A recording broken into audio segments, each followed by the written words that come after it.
Good afternoon to everyone. My name's Andy Burrows. I'm delighted to welcome everyone here today. I'd like to welcome James Collings and Jacob Scott from Pt1 as well. The theme of the presentation is making business and employment contracts work for you.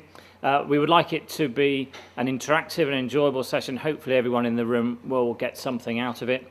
We are videoing this as well to make it sort of more available to a wider group of people. Essentially, Jacob and James will be doing the speaking, and then we'll conclude that with a brief Q&A. As a little bit of an introduction, this is the second such seminar that we've run in the last few weeks. So a few weeks ago, we ran a session on R&D tax credits and the patent box with Francis Clark. And this is part of a new program where we're getting external speakers to come onto the park to share some of their knowledge, some of their information for the benefit of the companies on the park and the wider community.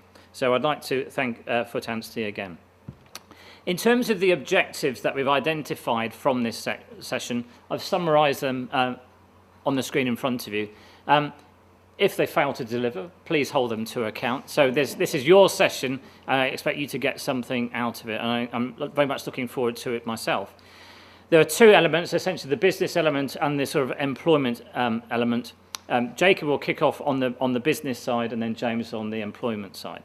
So, as you can see, negotiating tactics, knowing your rights, avoiding expensive errors and unseen risk, restrictive covenants, notice entitlements, IP, holidays, sickness leave, bonuses, anti-corruption. I mean, from an outsider's point of view, there's an incredible amount that's happening in this world, and with the party conferences on at the moment, there's obviously a period of great change, so I'm anticipating some sort of interesting questions about what the consequences of some of those changes that we've talked about might actually be.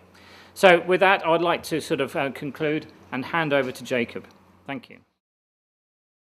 Sort of the first slide, I just wanted to say that when you're looking at a contract, a business contract, you really should start to just see it as a story. It should tell a story about what's going on. It should tell a story about the relationship of the people involved in the arrangement of the contract. It should tell a story about where you're going together, what are the challenges that you will face together.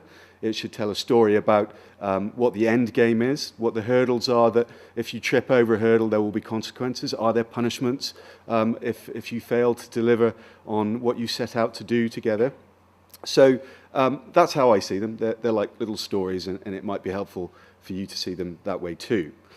I think it's also a useful metaphor because if reading through a contract you're not clear what it's saying, and if you're not clear where it's going, if the scope of it, the purpose of it is not clear, then it's probably badly drafted and it needs to be redrafted.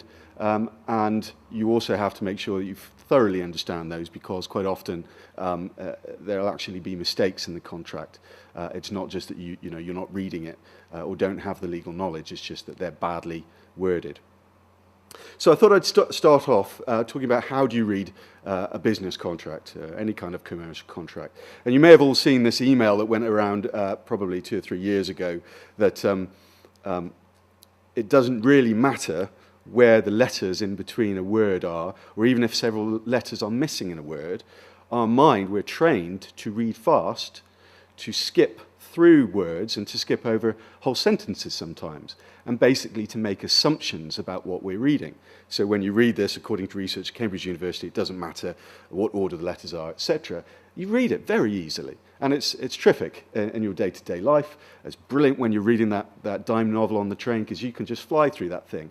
But it's a real problem when you're reading contracts, because it's very easy to make assumptions. It's very easy to let your eye skim across sentences. It's very easy to jump whole paragraphs, and in particular we tend to start off reading the first sentence in a paragraph, and our attention wanes as the paragraph goes on to the second or last sentence almost, where you almost just let your eye drift onto the next one. Well, it's often in that second sentence towards the end of a paragraph where there'll be some crucial thing that you need to pay attention to. So I suppose the first tip is just read your contracts in a different way than you would read a book or a magazine article. Really have to focus in, really have to pay attention, really have to read the small print and look at the detail.